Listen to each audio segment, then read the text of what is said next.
Hello, everybody, and Hey guys. welcome. Yeah, hey, everybody, and welcome to Star Wars Battlefront.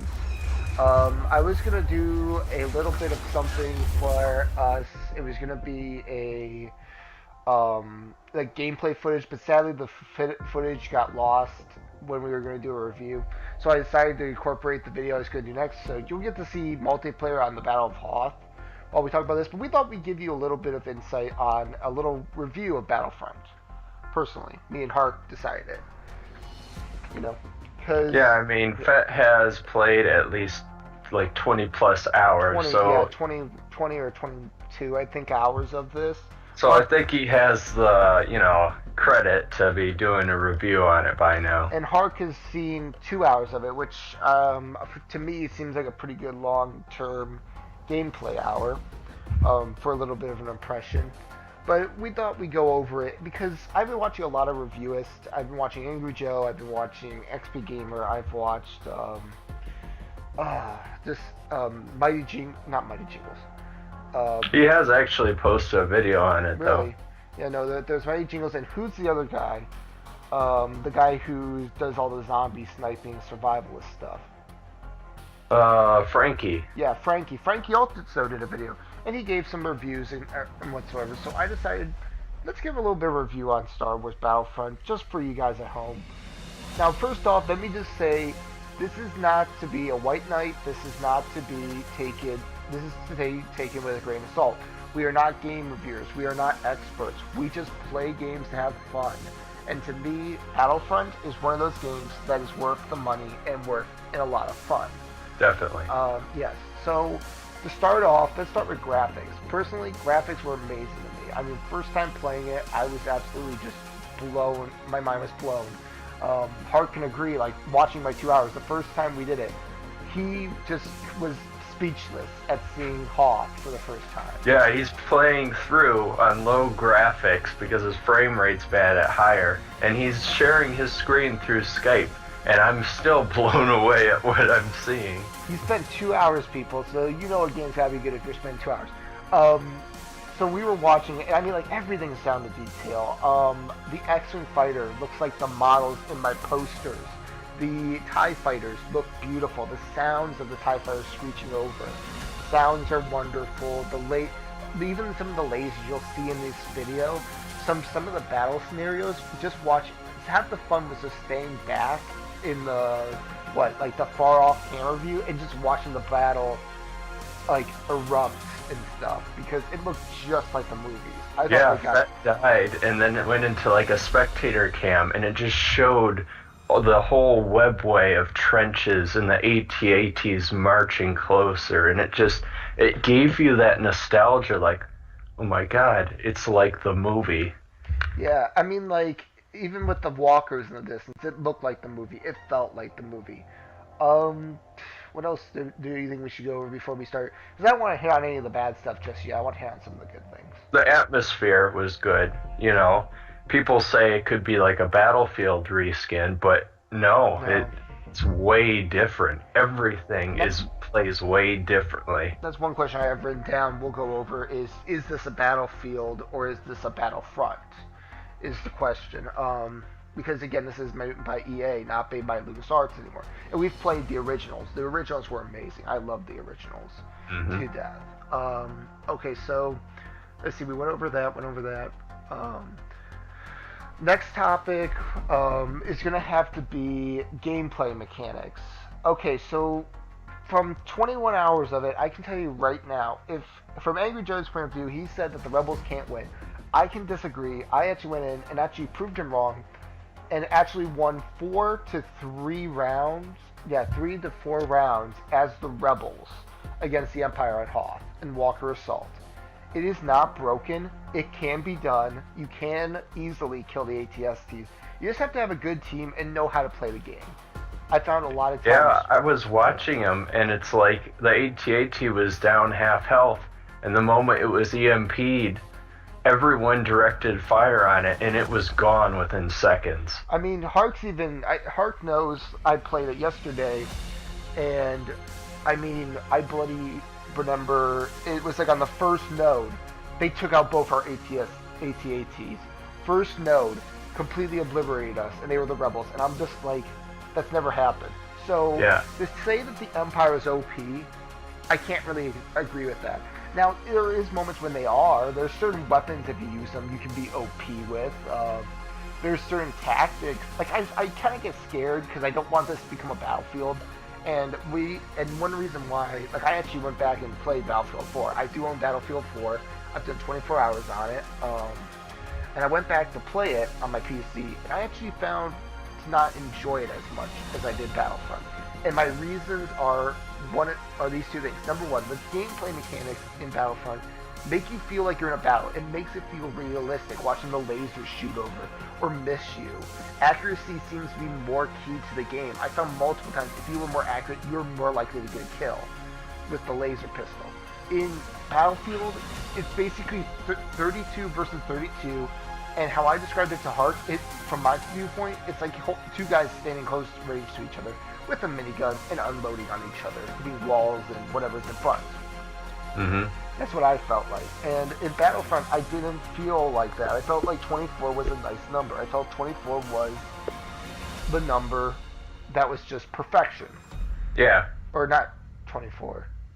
No, it's 20 versus 20. Why am I saying 24? 20 versus 20 was the nice number because although like when you look at it in retrospect on these maps, you're like, oh, that's going to be too few people. I know multiple times it felt like there was more than 24 people on a map.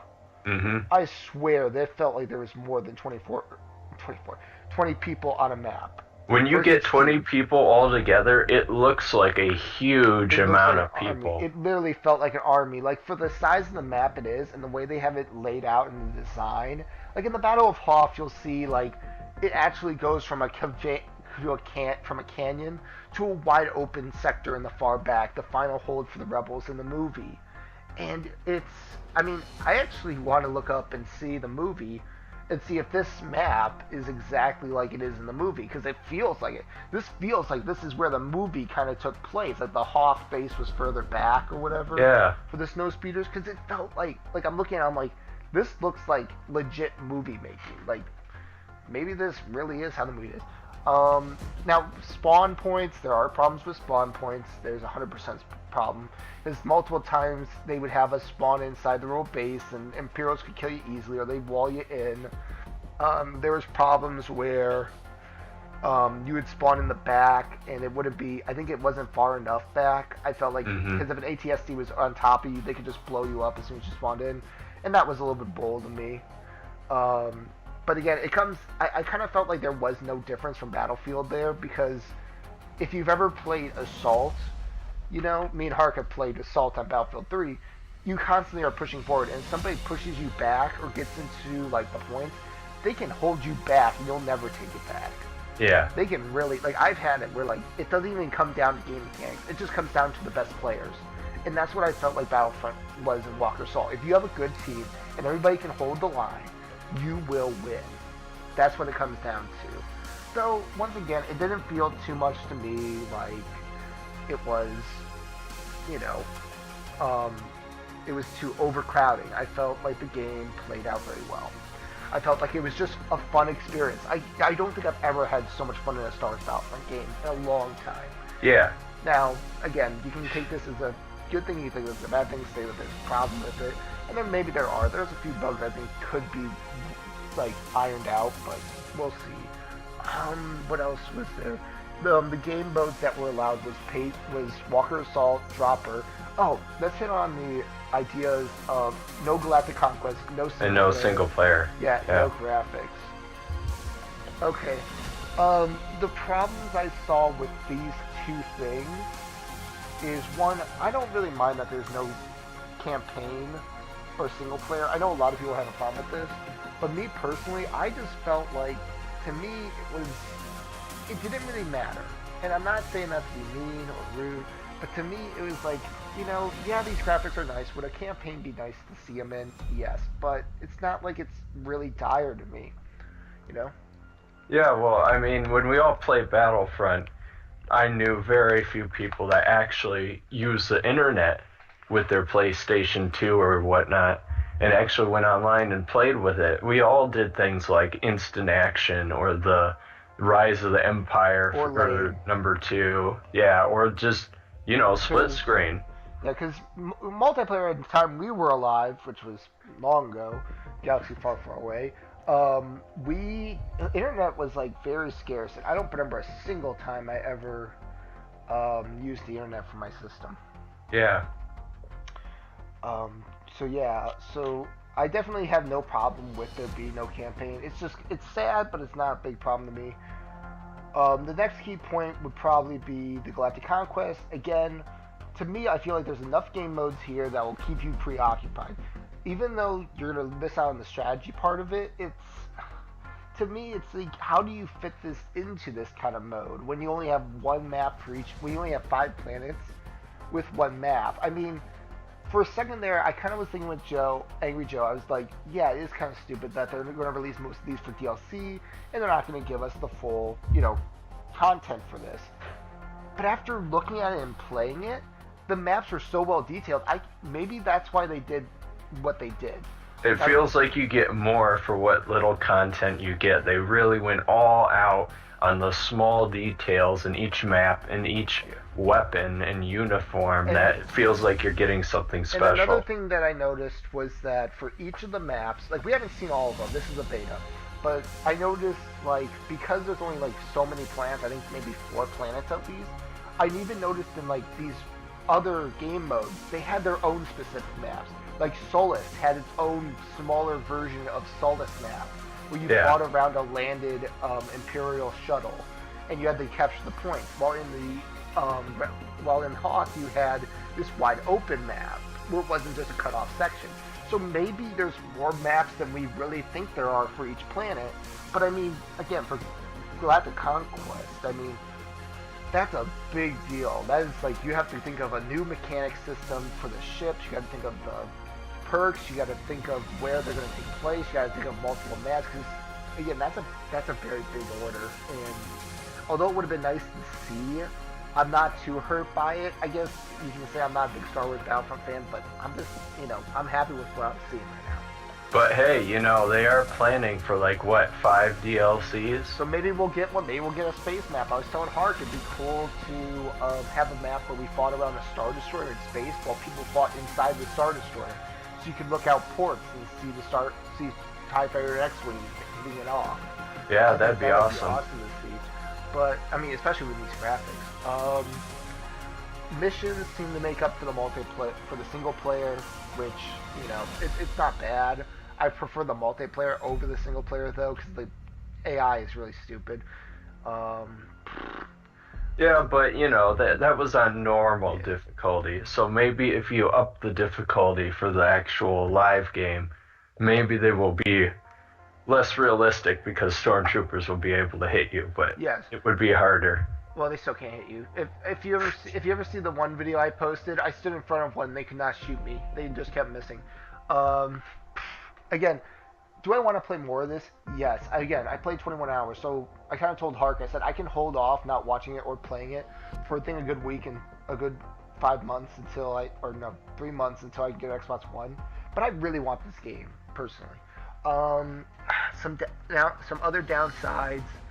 I did notice there's a small hill in the Battle of Hoth that if you're going for the legs of the walkers, you'll instantly crash into it when you go to wrap around them. I really wish the snow spears were used more. I wish they were brought in sooner or something, but I kind of understand why at the end they're brought in, because it's that's the last choice they have. They also need to give rebels two types of fighters at the end, so they can come back to TIE fighters, because I don't see how snow spears are supposed to fight TIE fighters. That doesn't make sense to me. I flew one and it did not make sense. What else? I'm going through stuff in my head, guys, because we gotta fit this in a 20-minute video. Watching a 19-minute video now that I'm looking at the content. Back to the spawn system, I think with partners spawning, which is like squad spawning in Battlefield, I feel like there should be a warning or a caution thing pop up when they're in combat, because you see all the time, you spawn on someone in the middle of combat and you die instantly. That's a real problem. I would like them to add a warning system, or just stop you from spawning on them altogether if they're in combat. You could do that, but personally, I never really had a problem. Sometimes you were up on a hill and you could spawn and you were safe. And other times you just kind of ran, but I mean, yeah, no, I've only had that happen to me maybe like once, but that's your risk. I guess that's a risk you're taking when you spawn on them. Yeah. Anyway, but yeah, see, that's the third person arguing. That's Keegan's dog. She is arguing like a son of a gun about this game. What else? I really like the simplicity of it, you know. Yeah, there's no simple. Attachments on your guns, there's no attachments or perks for your vehicles, it's all stock. And I think that leads up to the big question is this a Battlefield? And I want to say, no, this isn't a Battlefield. This isn't Battlefield. I mean, I don't know how many people, I listened to one guy, he said the vehicles need attachments, the guns need attachments. I'm like, no, that's not Battlefront, that's Battlefield. That's Battlefield in general. This isn't Battlefield. This is Battlefront, and I'm happy with what they've given us. It looks like Battlefront. It feels like Battlefront. It feels like Battlefront 1. That's why it's not Battlefront 3, Battlefront 4. They went back to the specifics, the way I kind of portrayed it, and the way I think a YouTuber said it. And I don't know if Hark's still here, but yeah. Okay, yeah. The way they said it is that they say Star Wars Battlefront, but they put EA's logo underneath it, indicating this isn't LucasArts genre anymore. This is EA's version. Yeah. And that's what we need to remember, is that I know we want a lot of stuff back, but this isn't a reboot. This isn't a remastery of Battlefront, the first one. This is EA's. This isn't the remastery. This isn't like Halo Evolved, Combat Evolved Remaster Collection or whatever. This is a totally new Battlefront. So, I mean, my personal opinion, if you like a Star Wars game and you really want something that's fun and enjoyable, get the game. I mean, there's a lot of other modes. I was enjoying Payload. I even enjoyed the main thing I loved was just trooper combat, just fighting each other with these troopers and watching the animations. I love that more than just even doing Walker Assault, which, again, I like Walker Assault. It's a fun little timer to play. It is kind of annoying when you lose, but there's gotta be losers in the world. I think that's about it. I think we're getting close to the time when we're going to need to wrap this up. How about we say, is it worth your money? Yes. Is it worth your money? I'm going to say yes. I know there's a lot of people that are saying no because there's no single player, no whatever. But I say yes. I say if you're willing, I say $60 is worth it. They're going to give you a $50. There's also $50 you can pay for a season pass. I'm going to say pay it. I mean, this is a great game. This is beautifully done. It feels like Star Wars. It's just a different taste on it, and I like it. So yeah, I mean, if there's going to be like 5 DLCs and you're paying $50 for the pass, that'd be $10 per DLC, which is really good based on what other people sell their DLCs for. It depends on what they're going to sell it for, what they're going to add to it. But again, that's our opinions. We gotta wrap it up, so that's our opinions. I think that's okay. It's up to you guys. We just want to kind of get out. I guess we can say the truth or our opinions out there because this is a serious game. If you're a really big Star Wars fan, this is a serious thing in the gaming community. So my opinion, I say buy it. Definitely. It's definitely a big game to have in your collection. All right, guys. Well, I think that does it for the review. I hope we hit on as many points as we can. Leave any comments if you want some more points. I'll post maybe like an image in the back and we'll go over some more. Maybe we'll do some more commentary over it. Expect no more videos over this though. I cannot get the game to work, so I uninstalled it. It's just having a lot of problems with it. So thank you guys so much for watching, and we'll see you all in this K&A game video. See you guys. Bye.